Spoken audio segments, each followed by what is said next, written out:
ನಮಸ್ಕಾರ. ಆಹಾರ, ಆರೋಗ್ಯ, ಅಧ್ಯಾತ್ಮ ಈ ಸಂಸ್ಕಾರದ ಬೆಳಕಿಗೆ ತಮ್ಮೆಲ್ಲರಿಗೂ ಸ್ವಾಗತ, ಸುಸ್ವಾಗತ.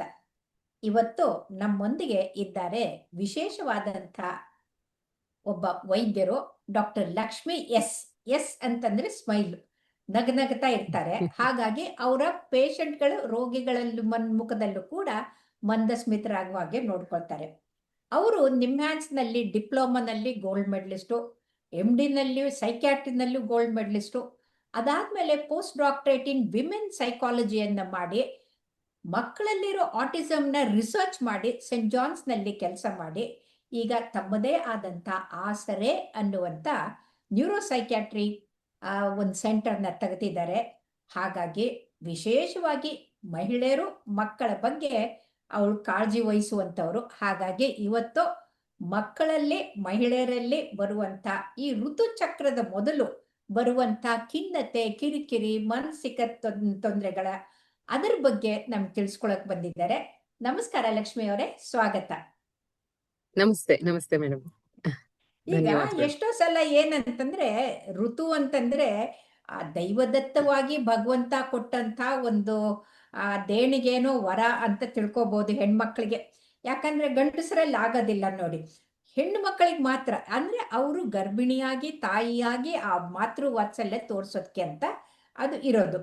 ಆದ್ರೆ ಆ ಋತುಚಕ್ರದಿಂದ ಕೆಲವೊಂದ್ಸಲ ತೊಂದರೆಗಳು ಕೂಡ ಆಗತ್ತೆ. ಈ ಋತುಚಕ್ರ ಆಗೋ ಮೊದಲು ಕೆಲವು ಮಹಿಳೆಯರಲ್ಲಿ ಅವ್ರ ಮೂಡ್ಸ್ ಎಲ್ಲ ತುಂಬಾ ಏರುಪೇರು ಆಗ್ತಾ ಇರುತ್ತೆ. ಅದು ನಿಜವಾಗ್ಲೂ ಆಗತ್ತಾ, ಅಥವಾ ಅವ್ರು ಹಾಗೆ ಸೋಗ್ ಮಾಡ್ತಾರ ಅಂತ? ಅಂದ್ರೆ ಕೆಲಸದಿಂದ ತಪ್ಪಿಸ್ಕೊಳಕ್ಕೆ. ಈಗ ಶಾಲೆಗೆ ಹೋಗೋ ಮಕ್ಕಳು ನೋಡಿ, ಹೊಟ್ಟೆ ನೋವು ಅಂತ ಅಂದ್ಬಿಟ್ರೆ ಸ್ಕೂಲ್ ತಪ್ಪಿಸ್ಬೋದು ಅಂತ. ಇವ್ರೇನು ಆ ತರ ಮೊದಲೇ ಮುಟ್ಟು ಬರೋ ಮೊದಲೇನೆ ಹಾಗೆ ಮಾಡ್ತಾರೆ? ನಿಜವಾಗ್ಲೂ ಇದು ಕಾಯಿಲೆನಾ? ಅದಕ್ಕೆ ಏನಂತ ಕರೀತಾರೆ ಅಂತ ದಯವಿಟ್ಟು ತಿಳಿಸಿ. ನೀವೇನ್ ಹೇಳ್ತಾ ಇದ್ದೀರಲ್ಲ, ಋತುಚಕ್ರ ಶುರುವಾಗಕ್ಕೆ ಕೆಲವು ದಿನಗಳ ಮುಂಚೆ ಮಾನಸಿಕವಾಗಿ ಏನು ಬದಲಾವಣೆಗಳಾಗತ್ತೆ, ದೈಹಿಕವಾಗಿನೂ ಬದಲಾವಣೆಗಳಾಗತ್ತೆ. ಬಟ್ ಇದನ್ನ ಸೇರಿಸಿ ನಾವು ಪ್ರಿಮೆನ್ಸ್ಟ್ರುಯಲ್ ಸಿಂಡ್ರೋಮ್ ಅಂತ ಹೇಳ್ತೀವಿ.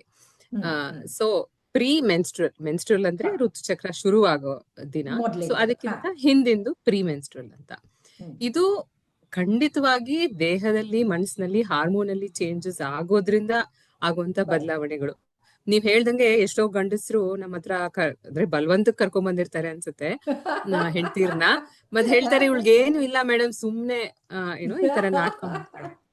ಖಂಡಿತ ಅಲ್ಲ. ಹಾರ್ಮೋನಲ್ ಚೇಂಜಸ್ ಇಂದ ಅವ್ರ ಮನಸ್ಸು ಮೇಲೆ ಅಷ್ಟು ಪರಿಣಾಮ ಬೀರ್ತಾ ಇರತ್ತೆ. ಇದನ್ನ ಈ ಮಾನಸಿಕವಾಗಿ, ದೈಹಿಕವಾಗಿ ಏನೇನ್ ಅವ್ರಿಗೆ ಕಿರಿಕಿರಿ ಉಂಟಾಗೋದಿರ್ಬೋದು, ಅಳು ಬಂದ್ಬಿಡೋದು, ನಿದ್ದೆ ಸರಿಯಾಗಿ ಬರ್ದೇ ಇರೋದು, ಒಂಥರ ಹೊಟ್ಟೆ ಎಲ್ಲ ಉದ್ದಂಗ ಆಗೋದು, ಫಿಸಿಕಲಿನೂ ಕೂಡ ಸುಸ್ತಾಗೋದು, ಆ ತರದ್ದೆಲ್ಲ ಸೇರಿ ಒಟ್ನಲ್ಲಿ ಅವ್ರಿಗೆ ಆ ಕೆಲವು ದಿನ ಬಹಳ ಹಿಂಸೆ ಅನ್ಸ್ತಿರುತ್ತೆ.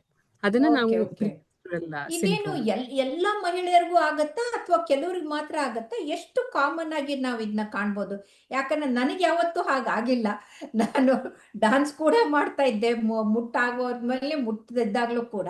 ಸೊ ಹಾಗಾಗಿ ಎಲ್ಲರಿಗೂ ಆಗತ್ತಾ? ಎಷ್ಟು ಕಾಮನ್ ಆಗಿ ಕಾಣ್ತೀವಿ ನಾವ್ ಇದನ್ನ ಅಂತ? ಸೊ ಈ ಪ್ರಿಮೆನ್ಸ್ಟ್ರುಯಲ್ ಸಿಂಪ್ಟಮ್ಸ್ ಅಥವಾ ಪ್ರಿಮೆನ್ಸ್ಟ್ರುಯಲ್ ಸಿಂಡ್ರೋಮ್ ಅಂತ ಏನ್ ಹೇಳ್ತೀವಲ್ಲ, ಇದು ತುಂಬಾ ಜನಕ್ಕೆ ಆಗತ್ತೆ. ಅಂದ್ರೆ ತೀವ್ರತೆ ಕಡಿಮೆ ಇರ್ಬೋದು, ಜಾಸ್ತಿ ಇರ್ಬೋದು. ನೀವ್ ಹೇಳ್ದಂಗೆ ಕೆಲವ್ರಿಗೆ ಇಲ್ದೇನೆ ಇರ್ಬೋದು, ಕೆಲವ್ರಿಗೆ ಅದು ವ್ಯತ್ಯಾಸ ಇರಬಹುದು. ಆದ್ರೆ ಬಹಳಷ್ಟು ಜನಕ್ಕೆ, ಕೆಲವ್ರಿಗೆ ಬರೀ ಹೊಟ್ಟೆ ನೋವು ಅಥವಾ ಏನೋ ಒಂದು ಹೊಟ್ಟೆಲಿ ಒಂಥರ ತುಂಬದಂಗೆ, ಸರಿಯಾಗಿ ಸೇರ್ದೇ ಇರೋಂಗೆ, ನಿದ್ದೆ ಚೆನ್ನಾಗ್ ಬರ್ತಾ ಇಲ್ಲ, ಅಷ್ಟಕ್ಕೆ ಇರ್ಬೋದು. ಕೆಲವ್ರಿಗೆ ಇನ್ನೊಂದ್ ಸ್ವಲ್ಪ ಜಾಸ್ತಿ, ಯಾಕೋ ಕಾರಣ ಇಲ್ದೇನೆ ಚಿಕ್ಕ ಚಿಕ್ಕ ವಿಷಯಕ್ಕೆ ಕೋಪ ಬಂದ್ಬಿಡೋದು, ಅಳು ಬಂದ್ಬಿಡುವಂಥದ್ದು, ಕೆಲ್ಸ ಮಾಡಕ್ಕೆ ಕಾನ್ಸಂಟ್ರೇಟ್ ಮಾಡಕ್ ಆಗಲ್ಲ ಅನ್ಸೋದು, ಈ ತರ ಇನ್ನೊಂದ್ ಚೂರ್ ಜಾಸ್ತಿ ಇರ್ಬೋದು. ಆದ್ರೆ ಒಂದು 5% ಜನಕ್ಕೆ, ಅಂದ್ರೆ 100ರಲ್ಲಿ 5 ಜನ ಹೆಂಗಸರಿಗೆ ಇದು ಕಾಯಿಲೆ ಸ್ವರೂಪದಲ್ಲಿ, ಅಂದ್ರೆ ಡಿಸಾರ್ಡರ್ ಅಂತ ಕರೆಯೋ ಒಂದು ತೀವ್ರವಾಗಿ ಆಗುತ್ತೆ. ಹೌದು. ಇದನ್ನ ನಾವು PMDD ಅಂತ ಹೇಳ್ತೀವಿ, ಅಂದ್ರೆ ಪ್ರಿಮೆನ್ಸ್ಟ್ರುಯಲ್ ಡಿಸ್ಫೋರಿಕ್ ಡಿಸಾರ್ಡರ್ ಅಂತಾನೆ ಕರಿತೀವಿ. ಈ ಸಿಂಪ್ಟಮ್ಸ್ ಬಂದ್ರೆ ಕರೆಕ್ಟ್, ಅಂದ್ರೆ ಬರೀ ಲಕ್ಷಣಗಳನ್ನ ನಾವು ಡಿಸಾರ್ಡರ್ ಅಂತ ಕರೀದೇ ಇರ್ಬೋದು. ಅದು ಬಹಳ ಜನ ನೀವು ಕೇಳಿದಂಗೆ ಮೇ ಬಿ ಒಂದ್ 70-80% ಜನಕ್ಕೇನೆ ತೀವ್ರತೆ ಕಡಿಮೆ ಜಾಸ್ತಿ ಇಂಥದ್ರಲ್ಲಿ ಇರಬಹುದು. ಆದ್ರೆ ಒಂದು 5% ಜನಕ್ಕೆ ಇದು ಅವರ ದಿನನಿತ್ಯದ ಕೆಲ್ಸನ ಕಂಪ್ಲೀಟ್ ಆಗಿ ಏರುಪೇರು ಮಾಡೋ ತರ, ಅಥವಾ ಅವರ ಸಂಬಂಧಗಳಲ್ಲಿ ಸಿಕ್ಕಾಪಟ್ಟೆ ತೊಂದರೆಗಳು ತೊಂದ್ರೆ ಬರೋಷ್ಟು ಆಗೋದು ತೀವ್ರತೆಯಲ್ಲಿ ಅಂದ್ರೆ ಕಾಣಿಸ್ಕೊಳ್ಳುತ್ತೆ. ಗಂಡ ಹೆಂಡತಿಯಲ್ಲೂ ಬರ್ಬೋದು, ಅತ್ತೆ ಸೊಸೆಯಲ್ಲೂ ಬರ್ಬೋದು, ಆಮೇಲೆ ಮಕ್ಕಳ ಮೇಲೆ ರೇಗಾಡ್ಕೊಂಡು ಮಕ್ಕಳು ಸಂಬಂಧನೂ ಇದಾಗ್ಬೋದು. ಅದರಲ್ಲೂ ಕೂಡ ವರ್ಕಿಂಗ್ ಲೇಡಿ ಆಗ್ಬಿಟ್ರೆ ತುಂಬಾ ಕಷ್ಟ ಆಗುತ್ತಲ್ವಾ? ಯಾಕಂದ್ರೆ ಜೊತೆಗಿನವರು ಬೇಜಾರು ಮಾಡ್ಕೋತಾರೆ, ಬಾಸು ಮತ್ತೆ ಅಸಿಸ್ಟೆಂಟ್ ಎಲ್ಲರೂ ಬೇಜಾರು ಮಾಡ್ಕೋತಾರೆ. ಯಾಕಂದ್ರೆ ನೀವು ಹೌದು. ಕಿರಿಕಿರಿ ಮಾಡ್ಕೊಂಡು ಕೂಗಾಡ್ತಾ ಇದ್ರೆ ವಿನಾಕಾರಣ ಎಮೋಷನಲ್ ಆಗ್ತಾ ಇದ್ರೆ ಅವ್ರಿಗೂ ಕೂಡ ಬೇಜಾರಾಗಿ ಹೋಗುತ್ತಲ್ವಾ? ನಿಮ್ ಹಾಗೆ ನಗ್ತಾ ಹೌದು. ಇದ್ರೆ ಯಾರಿಗೂ ಚಿಂತೆ ಇರೋದಿಲ್ಲ, ಕಿರಿಕಿರಿ ಮಾಡ್ತಾ ಇದ್ರೆ ಎಲ್ಲರಿಗೂ ಬೇಜಾರಾಗಿ ಹೋಗ್ಬಿಡುತ್ತೆ. ಇದು ಬರೀ ಸಿಂಪ್ಟಮ್ಸ್ ಕಾಣುತ್ತಾ ಅಥವಾ ಅವ್ರಿಗೆ ಏನಾದ್ರೂ ಸೈನ್ಸ್ ಇರುತ್ತಾ ಅಥವಾ ನೀವು ಏನಾದ್ರೂ ಪರೀಕ್ಷೆ ಮಾಡ್ಬೋದಾ ಅಂತ? ಯಾಕಂದ್ರೆ ಈ ಮಾನಸಿಕ ಇದಕ್ಕೆ ಪರೀಕ್ಷೆ ಮಾಡೋದು ಕಡಿಮೆ ಅಲ್ವಾ? ಇಲ್ಲಿ ಏನಾದ್ರೂ ಹಾರ್ಮೋನ್ ನೀವು ಟೆಸ್ಟ್ ಮಾಡಿ ಇವ್ರಿಗೆ ಇದೆ ಈ ಕಾಯಿಲೆ ಅಂತ ಏನಾದ್ರೂ ಕಂಡುಹಿಡಿಯಕ್ಕೆ ಏನಾದ್ರೂ ಪರೀಕ್ಷೆಗಳಿದೆನಾ ಅಂತ? ಅಂತ ಏನು ಹೆಲ್ಪ್ ಆಗಲ್ಲ ಹಾರ್ಮೋನಲ್ ಚೇಂಜಸ್ನೆಲ್ಲ, ಯಾಕೆಂದ್ರೆ ಇದು more of sensitivity of the body ಅಂತ. ಅಂದ್ರೆ ಓಕೆ, ನಮ್ ದೇಹ ಮನಸ್ಸಿನ ನಮ್ ದೇಹ ಮನಸ್ಸು ಆ ಹಾರ್ಮೋನಲ್ ಚೇಂಜಸ್ ನ ಯಾವ ತರ ತೆಗೆದುಕೊಳ್ಳುತ್ತೆ ಅನ್ನೋದು. ಕೆಲವ್ರಿಗೆ ಅದು ಅಷ್ಟು ತೀವ್ರವಾಗಿ ತಟ್ಟದೇ ಇರ್ಬೋದು, ಕೆಲವ್ರಿಗೆ ಅದು ತೀವ್ರವಾಗಿ ತಟ್ಟಬಹುದು. ಅದರಿಂದ ಟೆಸ್ಟ್ ಇಂದ ಮಾಡಕ್ಕಿಂತ ನಮ್ಗೆ ಕ್ಲಿನಿಕಲಿ, ಅಂದ್ರೆ ನಾವು ಅವ್ರ ಹಾ, ಜೊತೆ ಓಕೆ. ಮಾತಾಡಿ ಅರ್ಥ ಅವ್ರು ಮಾಡ್ಕೊಂಡು ಏನೇನಾಗತ್ತೆ, ಅವ್ರ ಕಂಪ್ಲೇಂಟ್ಸ್ ಕೇಳಿ ಕರೆಕ್ಟ್, ಅದ್ರಿಂದಾನೇನೆ ಡಯಾಗ್ನೋಸ್ ಮಾಡೋ ಅಂತದ್ದು. ಹ್ಮ್. ಇದ್ರದ್ದು ಡ್ಯೂರೇಷನ್ ಅಂದ್ರೆ ಎಷ್ಟು ದಿನ ಆಗತ್ತೆ ಅನ್ನೋದು, ಹೌದು, ಅದು ಕೂಡ ಹೌದು. ವ್ಯತ್ಯಾಸ ಇರುತ್ತೆ. ಈಗ ಕೆಲವ್ರಿಗೆ ಬರೀ 3 ದಿನ ಇರ್ಬೋದು, ಅಂದ್ರೆ ಹಾ. ತುಂಬಾ ಹಿಂಸೆ ಆಗೋಂತ ದಿನಗಳು ಒಂದ್ 3 ದಿನ ಇರ್ಬೋದು ಪೀರಿಯಡ್ಸ್ ಗೆ ಹ್ಮ್. ಮುಂಚೆ. ಇಲ್ಲ ಹ್ಮ್. ಕೆಲವ್ರಿಗೆ 5 ದಿನ ಇರ್ಬೋದು. ಕೆಲವ್ರಿಗೆ ಎಷ್ಟು ತೀವ್ರವಾಗಿರುತ್ತೆ ಅಂದ್ರೆ 10-15 ದಿವಸ ಹಿಂದಿಂದ ಸ್ಟಾರ್ಟ್ ಅಯ್ಯಪ್ಪ ಆಗ್ಬಿಡತ್ತೆ. ದೇವ್ರೆ, ಓ ಕಷ್ಟ. ಅಂದ್ರೆ ಅಂದ್ರೆ ಅವ್ರಿಗೆ ತಿಂಗಳಲ್ಲಿ ಅರ್ಧ ದಿನ, ಅರ್ಧ ತಿಂಗಳು ಇದ್ರಲ್ಲೇ ಹೋಗ್ಬಿಡುತ್ತಲ್ಲ ಪಾಪ. ಅಯ್ಯೋ ಪಾಪ. ಕರೆಕ್ಟ್, ಹಾ. ಅವ್ರ ಎಂಟೈರ್ ಈ ರೀಪ್ರೊಡಕ್ಟಿವ್ ಫೇಸ್ ಏನ್ ಹೇಳ್ತೀವಿ, ಒಂದ್ ಹಾ. 15 ವರ್ಷದಿಂದ 45 ವರ್ಷದವರೆಗೆ ಅಂತ ಇಟ್ಕೊಂಡ್ರುನು, ಹಾ. ಅದ್ರಲ್ಲಿ 50% ಆಫ್ ದ ಟೈಮ್ ಅವರು ಈ ಪಾಪ ಹಿಂಸೆನಲ್ಲಿ ಕಳೆಯೋ ತರ ಆಗ್ಬಿಡತ್ತೆ. ಕಳಿದದ್ದು. ಓ ಹೋ ಹೋ ಅದು ಹೋ ಹೋ. ಅಂತ ಟೈಮಲ್ಲೇ ನಾ ಹೇಳಿದ್ ನಿಮ್ಗೆ, ಬೇರೆಯವ್ರಿಗೆ ಅರ್ಥನೇ ಆಗಲ್ಲ. ಯಾಕಂದ್ರೆ ಹಾ. ಅದು ಹೆಂಗಸ್ರೇ ಇರ್ಬೋದು, ಕೆಲವರು ಏನು ನಮ್ಗಾಗೋದಿಲ್ವಾ, ನಮ್ಗೇನು ಹ್ಮ್. ಮೆನ್ಸಸ್ ಆಗೋದಿಲ್ವಾ, ನಮ್ಗೇನ್ ಈ ತರ ಹ್ಮ್. ತೊಂದ್ರೆ ಆಗಲ್ಲ, ಇವ್ರೇನೋ ನಾಟಕ ಮಾಡ್ತಾರೆ ಆತರ ಹೇಳ್ತಾರೆ. ಹ್ಮ್. ಬಟ್ ಹ್ಮ್. ಕೆಲವ್ರಿಗೆ ತುಂಬಾನೇ ತೀವ್ರವಾಗಿರುತ್ತೆ. ಅವರು ಒಂದು ಪೀರಿಯಡ್ ಸ್ಟಾರ್ಟ್ ಆಗಿ ಒಂದ್ 15 ದಿನ ಓಕೆ ಆಗಿರ್ತಾರೆ. ಹಾ. ಅದಾದ್ಮೇಲೆನೆ ಚೂರು ಚೂರು ಚೂರು ಚೂರು ಮನ್ಸಿಗೆ ಬೇಜಾರ್ ಅನ್ಸೋದು, ಹ್ಮ್. ಆತಂಕ ಅನ್ಸೋದು, ನಿದ್ದೆ ಬರಲ್ಲ ಹ್ಮ್. ಅನ್ಸೋದು, ಕಾರಣ ಇಲ್ಲದೆ ಸಿಡಿ ತರ ಕೋಪ ಬರುವಂತದ್ದು ಹ್ಮ್. ಅವ್ರಿಗೆ ಅನ್ಸ್ತಾ ಇರತ್ತೆ. ಈಗ 1 ವಾರ ಮುಂಚೆ ಅದೇ ಸನ್ನಿವೇಶನ ನಾನು ಆರಾಮಾಗೆ ತಗೊಂಡಿದ್ನಲ್ಲ, ಇವಾಗ ಹಾ. ಯಾಕೆ ತಗೊಳಕ್ ಆಗ್ತಿಲ್ಲ ಅಂತ ಅನ್ಸುತ್ತೆ. ಈಗ ಮಕ್ಳೇನೋ ಪಾಪ. ಗಲಾಟೆ ಮಾಡಿದ್ರೆ ಹಾ. ಸಿಕ್ಕಾಪಟ್ಟೆ ಕೋಪ ಬಂದ್ಬಿಡೋದು, ಹೊಡೆದ್ ಗಿಡದ್ ಓಕೆ. ಬಿಡೋದು, ಆತರ ಎಲ್ಲ ಮಾಡ್ತಾರೆ. ಆಮೇಲೆ ಓ. ಅವ್ರಿಗೆ ಬೇಜಾರಾಗತ್ತೆ, ಯಾಕೆ ನಾನು ಹ್ಮ್. ಈ ತರ ಅಯ್ಯೋ. ಮಾಡ್ದೆ ಅಂತ. ಹಾ. ಸೊ ಹಾ. ಒಂಥರ ಈ ವ್ಯಕ್ತಿ 3 ವಾರ ಒಂಥರ ಇರ್ತಾರೆ, ಇನ್ನೊಂದ್ ವಾರ ಯಾರೋ ಅಯ್ಯೋ ಬದ್ಲಾಗ್ಬಿಡ್ತಾರಲ್ಲಪ್ಪ ರಾಮ. ಅನ್ನೋಷ್ಟು ಡಿಫ್ರೆನ್ಸ್ ಓ, ಆಗ್ಬಿಡತ್ತೆ. ಸರಿ ಸರಿ ಸರಿ ಸರಿ. ಆಗ ಮನೆಯವರು ಕೂಡ ಅವ್ರ ಜೊತೆಗೆ ಕೋಆಪರೇಟ್ ಮಾಡ್ಬೇಕು, ಅರ್ಥ ಮಾಡ್ಕೊಳ್ಬೇಕಲ್ವಾ? ಇಲ್ಲ ಅಂತಂದ್ರೆ ಇನ್ನೂ ಕಷ್ಟ ಆಗಿ ಹೋಗ್ಬಿಡುತ್ತೆ. ಯಾಕಂದ್ರೆ ಈ ಹಾರ್ಮೋನಲ್ ಇಂಬ್ಯಾಲೆನ್ಸ್ ಜೊತೆಗೆ ಸೈಕಲಾಜಿಕಲ್ ಪ್ರೆಷರ್ ಜಾಸ್ತಿ ಆಗಿ ಹೋಗ್ಬಿಟ್ರೆ ಉರಿಯೋ ಬೆಂಕಿಗೆ ತುಪ್ಪ ಸುರಿದಂಗ ಆಗಿ ಹೋಗ್ಬಿಡುತ್ತೆ. ಸೊ ಹಾಗಾಗಿ ಇದಕ್ಕೆ ನೀವು ಯಾವ ತರದ ಚಿಕಿತ್ಸೆಯನ್ನ ಕೊಡ್ತೀರಿ? ಓಕೆ, ಅದು ಕೂಡ ತೀವ್ರತೆ ಮೇಲೆನೆ ಡಿಪೆಂಡ್ ಆಗುತ್ತೆ. ಹ್ಮ್. ಮೈಲ್ಡ್ ಸಿಂಪ್ಟಮ್ಸ್ ಇದ್ರೆ ಅಂತ ಏನು ಹಿಂಸೆ, ಇನ್ಫ್ಯಾಕ್ಟ್ ಬರೀ ಸಿಂಪ್ಟಮ್ಸ್ ಇರೋರ್ಗುನು ಇದೆಲ್ಲ ಅಪ್ಲೈ ಮಾಡ್ಕೋಬಹುದು. ನಾ ಹ್ಮ್. ಹೇಳ್ತಿರೋದು PMDD ಡಿಸಾರ್ಡರ್ ಇರೋ ಲೆವೆಲ್ಗೆ ನಾವು ಹೆಚ್ಚಾಗಿ ಟ್ರೀಟ್ಮೆಂಟ್ ಮಾಡ್ಬೇಕಾಗ್ಬೋದು. ಬಟ್ ಹ್ಮ್. ಸಾಮಾನ್ಯವಾಗಿ ಯಾವ ಹೆಂಗಸರಿಗೆ ಈ ತೊಂದರೆ ಇದ್ರೂನುವೆ ಹ್ಮ್. ಇದ್ರ ಬಗ್ಗೆ ಚೆನ್ನಾಗಿ ಅರಿತುಕೊಳ್ಳೋದು. ಹ್ಮ್. ಇವಾಗ ನಾವು ಕ್ಯಾಲೆಂಡರ್ ಅಲ್ಲಿ ಮಾರ್ಕ್ ಮಾಡ್ಕೋತೀವಲ್ಲ, ಯಾವಾಗ ನನ್ಗೆ ಡೇಟ್ ಇದೆ ಎಕ್ಸೆಟ್ರಾ, ಓಕೆ. ಆತರ. ಸೊ ನನ್ ಮುಂಚೆನೆ ಗೊತ್ತಿರತ್ತೆ, ಓ ಈ ಹ್ಮ್. ದಿನಗಳಲ್ಲಿ ನಾನು ಅಷ್ಟು ನನ್ನ 100% ಎಫಿಷಿಯನ್ಸಿನಲ್ಲಿ ವರ್ಕ್ ನಾರ್ಮಲ್ ಮಾಡಕ್ ಆಗಿರಲ್ಲ ಆಗತ್ತೆ ಅಂತ. ಅನ್ನೋ ತರ. ಹ್ಮ್. ಸೊ ಒಂಚೂರು ಮುಂಚೆನೇನೆ ತೀರಾ ಒತ್ತಡ ಇರೋ ಕೆಲ್ಸಗಳನ್ನ ಆ ಟೈಮ್ ನಲ್ಲಿ ತಗೊಳ್ದೇ ಇರುವಂತದ್ದು, ಹಾ. ಮನೆಯವ್ರಿಗೆ ಸ್ವಲ್ಪ ಮುಂಚೆನೆ ಇನ್ಫಾರ್ಮ್ ಮಾಡುವಂತದ್ದು. ನೋಡಿ, ಈ ಟೈಮ್ ನಲ್ಲಿ ಸ್ವಲ್ಪ ನಾನು ರೇಗಾಡ್ ಗಿಗಾಡ್ ಮಾಡಿದ್ರುನು ಜಾಸ್ತಿ ಅದನ್ನ ಸೀರಿಯಸ್ ಆಗಿ ತಗೋಬೇಡಿ, ಎಳಿಬೇಡಿ. ಅಲ್ಲ, ನಾನೇ ನೀವು 2 ದಿವಸ ಬಿಟ್ಟು ನೀವು ರೇಗಾಡ್ಬೇಡಿ ಅಂದಿದ್ಕೆ ನೆನಪಾಯ್ತು. ನಮ್ಮ ಕೊಲೀಗ್ ಒಬ್ರು ಡಾಕ್ಟರ್ ಇದ್ರು. ಅವ್ರಿಗೆ ಯಾರ ಮೇಲಾದ್ರೂ ಕೋಪ ಇತ್ತು, ಏನಾದ್ರೂ ಇತ್ತಂದ್ರೆ ಆ ಎದುರುಗಡೆಗೆ ಬೈತಾ ಇರ್ಲಿಲ್ಲ. ಪಾರ್ಟಿ ಇದ್ದಾಗ ಕುಡ್ದಾಗ ಪೆಗ್ ಹಾಕಿದ ತಕ್ಷಣ ಸಿಕ್ಕಾಪಟ್ಟೆ ಬೇಯೋಕ್ ಶುರು ಮಾಡ್ಬಿಡೋರು. ಆವಾಗ ಅಯ್ಯೋ ಕುಡ್ದಿದ್ದಾನೆ, ಏನೋ ಮಾತಾಡ್ತಾ ಇದೆ ಅಂತ ಅವ್ರು ತಲೆ ಕೆಡ್ಸ್ಕೊತಾ ಇರ್ಲಿಲ್ಲ. ಆದ್ರೆ ಇವ್ರು ಕೂಗಾಡೋದ್ ಮಾತ್ರ ಮಾಡಿ ಮುಗಿಸ್ಬಿಡೋರು. ಸೊ ಹಾಗಾಗಿ ಏನಾದ್ರೂ ಕೂಗಾಡೋದಿದ್ರೆ ಮೆನ್ಸ್ಟ್ರುವಲ್ ಪೀರಿಯಡ್ ಮೊದಲು ಕೂಗಾಡ್ಬಿಟ್ರೆ ಅಯ್ಯೋ ಪಾಪ ಅಂತಂದ.